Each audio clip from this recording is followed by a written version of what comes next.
Episode 12. We've made it. I told you whenever I started this, I had 12 episodes lined out. And after that, I had no real plans. Do I continue this, or is this the last episode? Well, stay tuned to the end of this podcast and find out. Today we're going to be talking about best practices you should be doing as a professional woodworker. Well, okay, only 3 of really important best practices you should be doing. We could do an entire podcast called Best Practices of a Woodworker. That's not a bad idea. Anyway, okay, so top 3 things you should be doing as a professional woodworker. My name's Roger Kugler. This is Working at Woodworking Podcast, episode number 12. So number 1, sourcing materials and supplies. You can't buy things the way you used to when you were doing this for a hobby. You were just learning things. Now that you're a professional, you've got to start buying like a professional. I had a very beneficial awakening probably maybe 2 years into my professional career as a woodworker. I was fortunate enough to take a Saturday class at the Mark Adams School of Woodworking in Franklin, Indiana. And I had signed up for a class called Being a Professional Woodworker from Lon Schleining. He's a gentleman in Southern California, fantastic woodworker, very good business person. And he started off the class, there were probably, 12, 15 of us in there. And he said, how many of you are buying rough lumber? And I'm pretty sure every hand went up. He got very animated, and he almost screamed at us. Why? Well, I thought that's what a professional woodworker did. He bought rough lumber. And he went on and explained that you're buying more work for yourself, that the lumber supplier that you have has huge planers and milling machines that they can process lumber 10 times faster than you can. So if you're using standard 3/4 inch stock and you're buying 4/4 rough sawn lumber, you're spending a considerable amount of time surfacing that lumber down to 3/4. Light bulb went off. Oh my gosh. He also explained that lumber suppliers are there to supply you good quality lumber. Now, he was in Southern California, and I don't know the market there, and I guess it's a little different than we in the Midwest, who are, literally surrounded by forest. But he explained that whenever you order a stack of lumber and you specified exactly what you want and the stuff shows up and it looks like crap, just explain to the driver, I'm sorry, this must be someone else's lumber because I didn't order this, and send it back. And the lumber supplier will figure out that you're not going to accept their crap. Where maybe a hobbyist woodworker wouldn't want to, rock the boat or look amateurish. But you as a professional, you demand a certain level of quality of the products that you get in.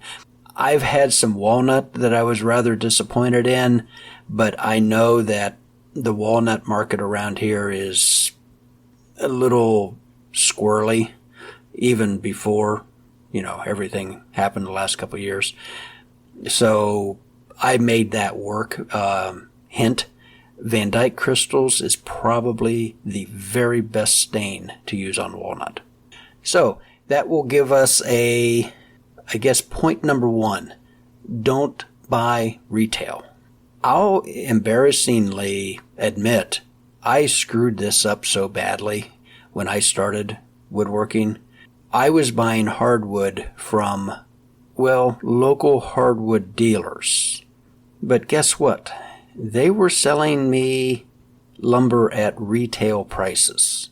And it wasn't until, probably a year, maybe 2 years, right before I took the Mark Adams class, that I was at a Woodworking in America show up in Indianapolis, and there was this very nice young lady standing behind a booth at Frank Miller Lumber, and they had a stack of lumber that they were selling, and we got talking, and she learned that I was a struggling new business owner, and I had a business card, and she suggested that I sign up as a professional account, and then I would get the business price for lumber. You mean there's a choice? This is how naive I was. I mean, I'm used to going to the big box store or the lumber yard and buying 2x4s, 2x6s, 1x12, number 2 pine, maybe some number 1 pine. And I just didn't know. And I'm kind of betting that there's a few of you that have light bulbs, LED light bulbs, over your head right now. Yes, there is a different pay structure between retail prices and business prices. And you don't need to be ordering in 1,000 board foot lots.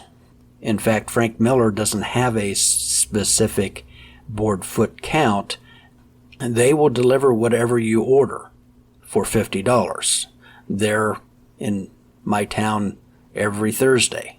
If the order is less than $750 at the business price, they'll charge me $50 for delivery. And you know what? $50 is nothing whenever you add in your gas prices and your time to go and pick something up. It is a huge convenience to have that lumber dropped off in your driveway, as opposed to you driving someplace, picking it out, loading it, driving back, unloading it, etc. So it's a huge convenience, and I just absolutely love that. Check around in your area. They may be few and far between where you live. In the East, we're blessed with having probably 3 or 4 suppliers within a 2 to 3 hour drive from here, most of them offering delivery. So that's going to be the first thing to do. Set up a business account with your wood supplier. Where else can you get wood? Auctions. I will see with some frequency particularly a farm or a homestead out in the country that is selling off a tractor and riding mowers and 3-bottom plow and a stack of miscellaneous lumber. That could mean an accumulation of scrap 2x4s from the last 20 years, or that could be a stack of quarter-sawn white oak that's been air drying in an old dairy barn for the last 30 years. If it is, the auctioneer will highlight that because they know the value of good lumber. The one big caveat with buying lumber at an auction is, number one, you need to transport it. So if you have a pickup truck or maybe a vehicle in a trailer, that is fantastic. You can only get so much lumber on a set of racks on your vehicle. I usually top out around 100, 150 pounds. Anything over that, I don't feel real comfortable, or you could make 27 trips back and forth. Factor in your transportation costs to any auction buy that you make. The other thing that you have to be very careful of when buying lumber at auction is, bugs. I was at one auction that guy had a lot of wood, and every single stick was infested with powder post beetle. And these are a little tiny beetle that get into the wood, and the only way to really tell that they're there is you'll see this real fine sawdust on the wood. And if you look closely enough, you'll see this little tiny hole. It's about, 3/32, maybe a 16th of an inch. That would be about 0.8 millimeters for our Australian and European listeners. Thank you, by the way.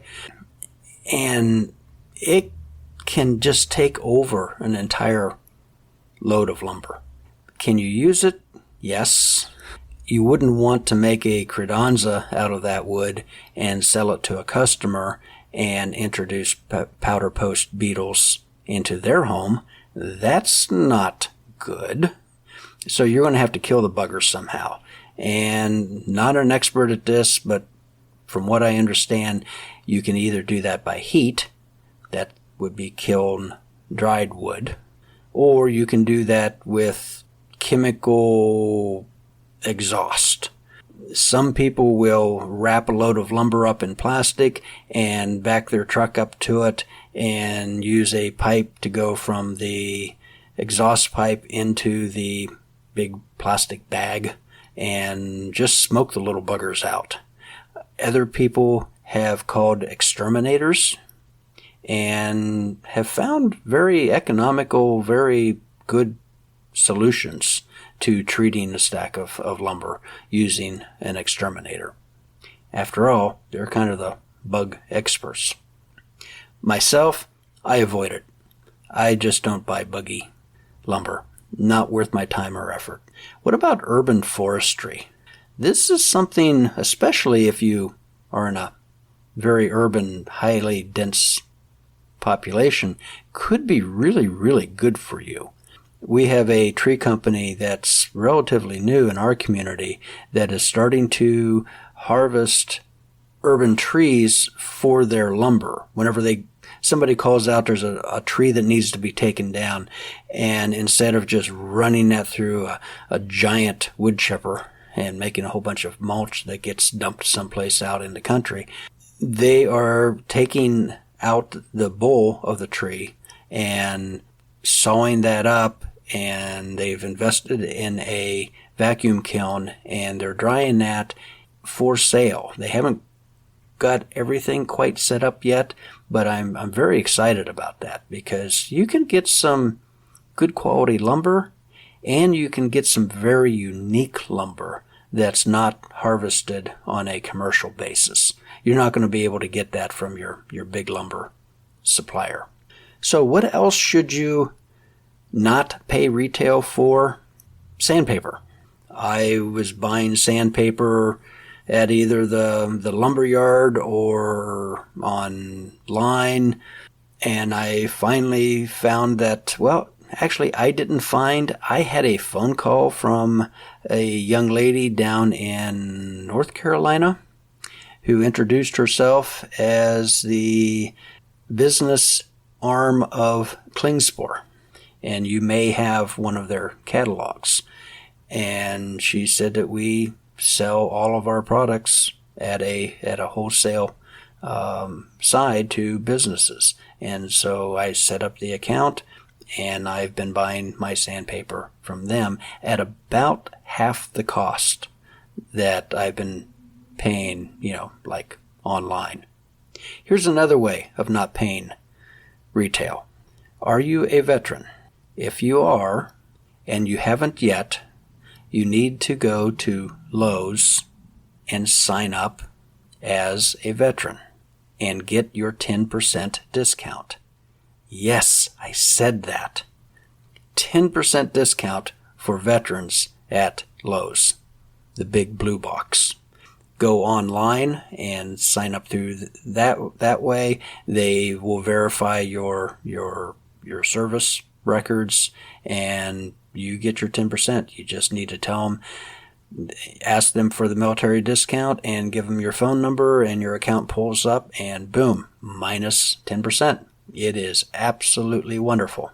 Rockler is a very popular brick and mortar store and online website and a catalog, and they have a professional branch also. Their prices are a bit less than the full retail side. Not terribly significant, but every little bit adds up, and I believe they offer free shipping on some items. And they are offering different specials and different sales all the time. So, check with your local Rockler, or better yet, go onto the Rockler Pro website and find out all the information there. And what about Amazon? Amazon Business is set up to serve business customers. And honestly, I don't remember if it cost any more, or the biggest thing is that if you submit your ST-105, your tax exempt form, then they cannot charge sales tax, because now Amazon with Nexus, any place in the world, they're collecting sales tax. So you might as well go ahead and file your sales tax exemption with them and not pay sales tax on those items that, according to your state's rules, are tax exempt. And again, check with your state, because we have 50 of them and they're all different. Which kind of begs the question, should you be buying stuff online or should you be buying local? And my opinion is yes, you should be doing both. There are some things that you're just not going to be able to find local. Even if you're in a giant city, you're probably not going to be able to find everything that you're using in your shop on a daily basis local. So the internet has brought the world to our doorstep, and take advantage of that. Support the local retailers whenever you can. Absolutely. Okay, let's move on to item number 2, shipping and receiving. This may not be in the top 3 list, but I kind of put it in here because I know of a lot of people who have sold an XYZ online and they need to ship this thing to Honolulu, and they take it to the post office. The shipping is going to be more than the sale price of the item. Don't let this be you. You need to get a handle on your shipping right up front. In fact, I add it into the design process to figure out the shipping. And I do it into the design process because if you can make something a ½ inch smaller, you might be able to save 30 or 40% on shipping. So it is significant. And I've mentioned this before. Hopefully you have looked into this and maybe checked out FitShipper, which is an online app that you can print out labels from and buy shipping different carriers. And they do have this real cool cubic tier resizing calculator. I'm not going to say that again. And what you do is you enter your box size, and it analyzes the cubic volume and dimensions of that box size and makes suggestions on how you can save money. And one of the boxes that I've been using for ever, it suggested that if I could shave off a ½ inch from the height, I could save 27% on shipping cost. That's something to look into, because every little dime, adds up. There's a lot of these shipping apps online. UShip is a big one. Stamps.com is probably the largest one.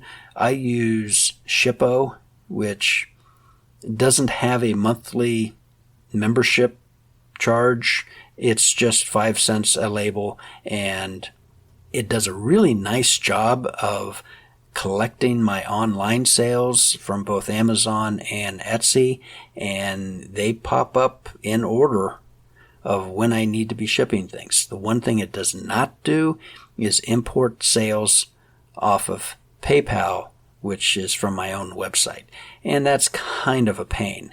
I'm not selling that many items off my own website. I can copy and paste, but if that were to ever take off, if I ever really pushed that, then I would probably be looking for an app that would also pull that data in. It's just so incredibly convenient to have these apps. So that's the shipping part. What about the receiving part? If you've bought a table saw or a bandsaw or drill press, some large piece of machinery online and had it shipped, especially if it's some of the higher end machinery and the semi shows up at the end of your driveway on the city street and he's expecting you to bring your forklift out to offload this, it's going to be a little sketchy. So whenever you do order a large piece of equipment like this, know the shipping details. And some of the websites do a wonderful job of detailing exactly what you need to do to take receipt of the shipment, and some of them don't. You know, a lot of these companies are assuming that you are a large woodworking operation and you have a forklift or you have a loading dock, but if you're working out of your 2-car garage, you probably don't. And it's an easy solution. They need to transfer that load onto a smaller truck that has a lift gate. And sometimes they'll charge like an extra $40, $50, for that service, and it is absolutely well worth it. Do understand that the carrier is responsible for offloading that item at the street level, not to bring it into your shop. So if you're expecting a large piece of equipment, maybe get a couple buddies over, that day that can help you move this thing. Or you partially disassemble it to get it into the shop, which you may end up having to do anyway because, most entry doors are 34, 36 inch, and sometimes that's just not enough. Okay, item number 3 on things that you should be doing as a professional woodworker. Best practices. Personnel, specifically you. You don't have any employees, you're it. And you need to take care of yourself. You may be thinking, what is he talking about? I have my dream job. I'm one of the very lucky few who actually get paid to do woodworking. And I'm in charge. I get to work 8, 10, 12 hours a day, 6 days a week. This is a dream come true for me. Yeah, it is for probably the first 3 months, 6 months, maybe a year. I don't think you'll make it past 2 years, honestly. This is a kind of a hard job. And when you're working by yourself, for some people that can be, well, frankly, it could be overwhelming and they stop doing it. Other people can really relish it. I mean, they're just kind of antisocial to begin with, and, this is a perfect fit for them. Most of us are kind of in the middle there. And honestly, woodworkers, we are kind of a solitary lot.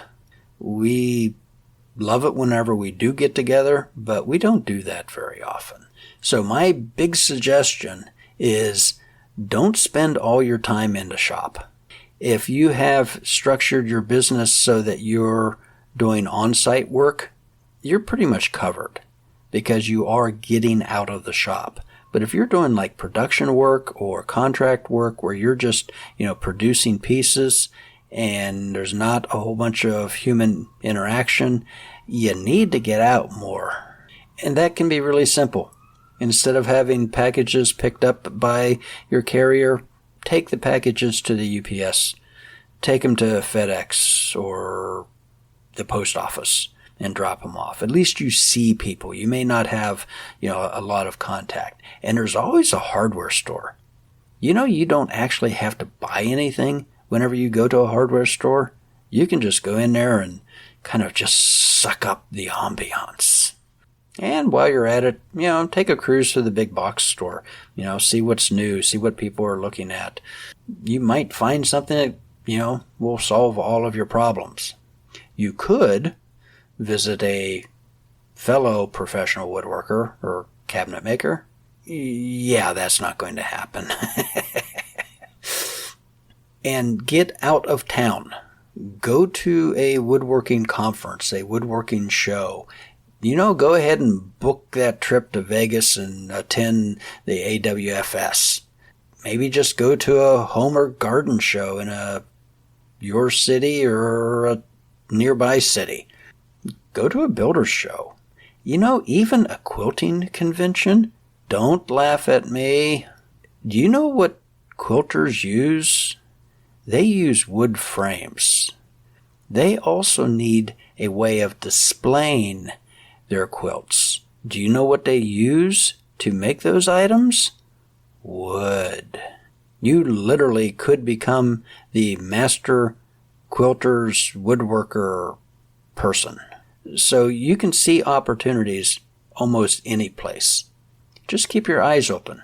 You'd be really surprised by the ideas that you can get and the people that you meet and the contacts that may bring business down the road.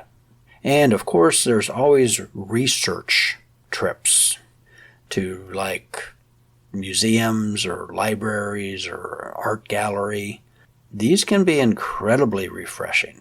If you're going with your better half, I hope that she understands that you're going to spend more time looking at the woodwork in the gallery than at the pieces that are actually hung in the gallery.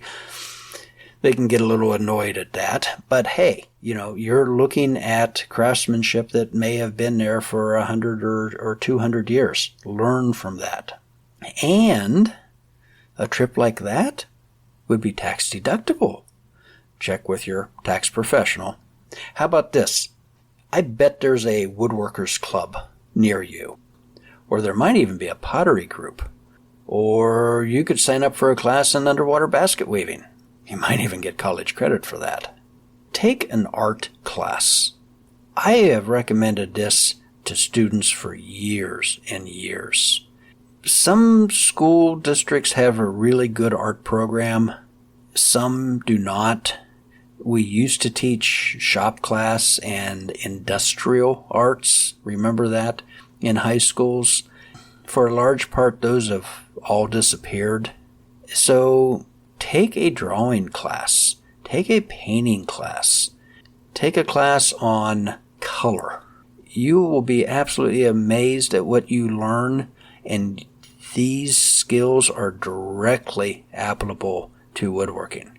If you can do a really good job drawing a design, that beats the heck out of some, CAD design that you did on a computer, because you can actually impart some emotion, some soul into that drawing. I have honestly gotten jobs from the drawings that I have done, and I am not a great artist by any stretch of the imagination. But I, basically use mechanical drawing skills and colored pencils. Add some character to this, add some light, let the customer see what you have in mind. And this can take you a very, very, very long way. And also, a lot of times you're dealing with people who have high incomes, who are probably very highly educated and have a great appreciation for the arts. And if you can speak with some knowledge of the arts, you're going to be able to communicate so much better with those people, as opposed to, some guy with a pickup truck and a hammer. You'll be able to make a connection, and don't discount this, because when you can make that connection, you're going to get a higher price for the items that you're making, because they're going to understand that you understand this stuff and what they are looking for. And it can be a very, very, very profitable thing. And of course, you should have fun, taking a class, doing something a little different. Okay, here's another thing I would strongly suggest. Cross-pollinate. You may have been doing woodworking for 20, 30 years, and you are a master at it, and you know virtually everything about woodworking, but do you know anything about metalworking? Start studying blacksmithing. Maybe take a class in blacksmithing. There's kind of a hot market right now for combining those two. Slab furniture on industrial metal legs. There's a lot of wood shops that you'll see a TIG or a MIG welder over there in the corner.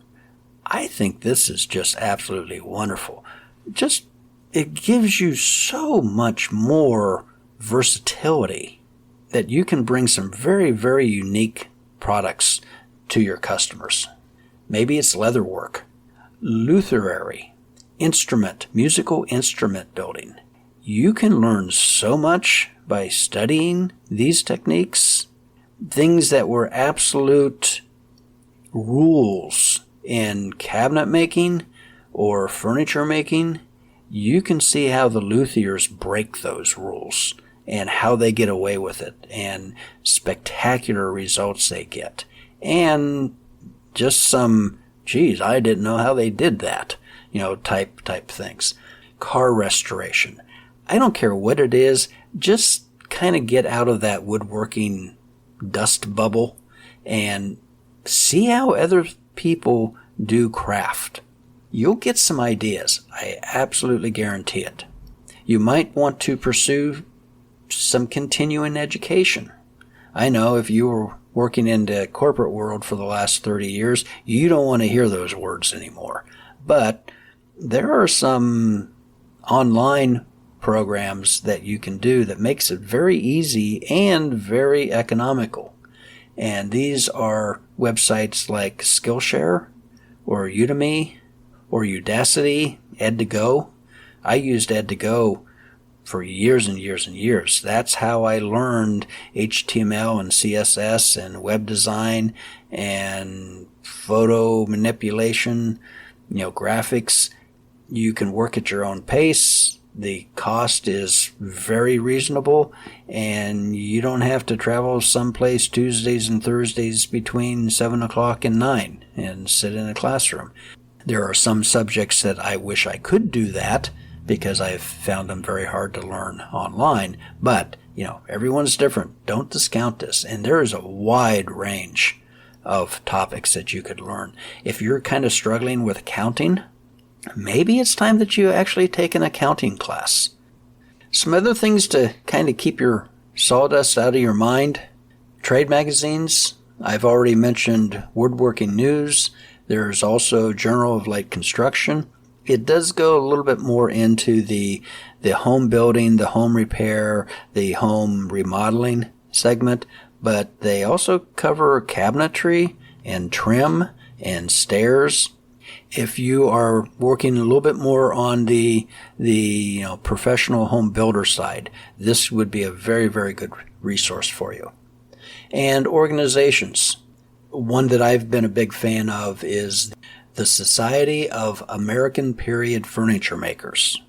This is a unique group, concentrated pretty much on the East Coast, but these are folks, men and women, who recreate the early American classics, furniture, Chippendale, Whipplewhite, and they are absolute masters. Some of them are professionals. This is what they do, for their livelihood.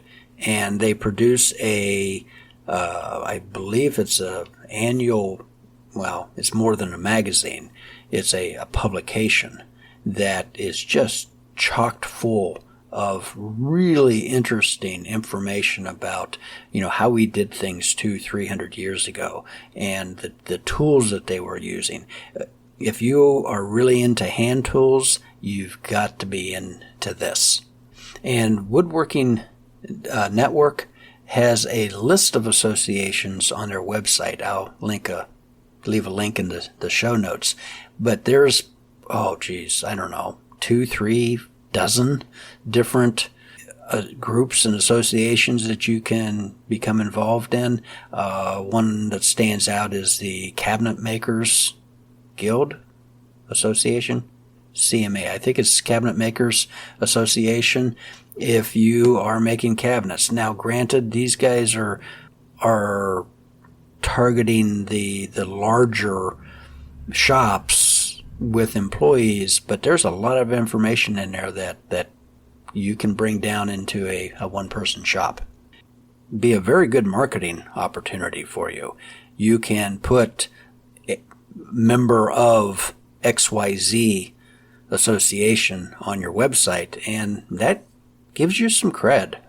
Okay, just 2 more things that I'm going to suggest you do to kind of keep in this game. Number 1, you need to get a hobby, because you've probably destroyed a perfectly good hobby by trying to make a living doing it. I can't tell you the last time I built a piece of furniture for myself, because I'm just so busy doing things for everyone else. I'm so far behind. So you've probably lost woodworking as a hobby. When you're filling out one of those forms, what are your hobbies? You're probably not checking off woodworking anymore. So you need to be doing something else. For me, it's fishing, kind of an armchair hunter, canoeing, kayaking, which is kind of what I do professionally. You need to get a hobby, something that is not associated with what you're making your living at. And we've talked about some things, earlier that you could easily fit into. How about RC planes? That sounds really, really cool. Or maybe remote control sailboats. Okay, I'm drifting again. Anyway, find something to do to kind of just get you out of the shop. Maybe backpacking. That would be a wonderful hobby. And the last thing that I would like to leave you with is you have to take care of yourself, your physical self. If you've been sitting behind a desk for the last 20 years and you're now in a workshop 4, 6, 8, 10 hours a day, you already understand that your body is not real happy about this. There's just this general ache that comes over one whenever they are moving from a sedentary, work life into a very mobile, sometimes very physical, work environment. And give yourself a break. What I like to do is kind of combine my shop time and my office time. So I'll go out and work for an hour, hour and a half, maybe 2 hours on something, and then come in and check email, write up a bid for, a project somebody has been talking to me about. And then go back out into the shop and continue working for another couple of hours. Their lunch comes in there. You've got to make a trip to, the hardware store so that you're not standing at the assembly table doing one thing for 8 hours a day. When you're 20, you can do that and think it's fun. When you're 40 or 50 or 60, that becomes no fun at all. And I've mentioned this before, flooring, good shoes, good shop lighting. Not having any one of these will cause fatigue. And I've known people who have gotten into the business and they've lasted 2 or 3 years and they give it up. They go back to an office job. Physically, they just could not handle it. So if you don't have those 3 things, you need to figure out how to get them. I told you about the rubber mats my family got me for Christmas one year and how absolutely wonderful. I mean, literally, that's been a game changer. Footwear, I have a good pair of light hiking boots that I wear in the shop. And if I'm really good to myself, I have 2 pairs of good shoes that I alternate in the shop. That keeps my feet happy. And I have invested in LED lighting daylight, 560 degree Kelvin, that has made all the difference in the world. Because if you're squinting at things all the time, that is also tiring. And you're probably not producing the best work that you can. You may be letting some things get out the door that 20 years ago, maybe you wouldn't have let go. And the final thing, get some good exercise. If you've been riding a desk for 20 or 30 years and haven't been taking care of yourself, you're probably not in the best of shape. That's exactly where I was. And about, 5 or 6 years ago, I just kind of reached a point that I am unhealthy. I gave up doing flooring jobs. I gave up doing trim jobs just to get down on my knees and crawl around and stand up and go back to the saw and go back to the floor and go back to the saw. This was a young man's game. I mean, I just couldn't handle it anymore. And of course, you blame your knees because everyone knows that whenever you get old, you get really bad knees. And I had just kind of had it, and I walked into the gym. I knew the owner and said, I have to make a change. And he put me on a kind of a light weightlifting regimen, and I've been doing it ever since then. Not that same regimen, but I've really expanded. And, I'll do a floor now. It doesn't bother me.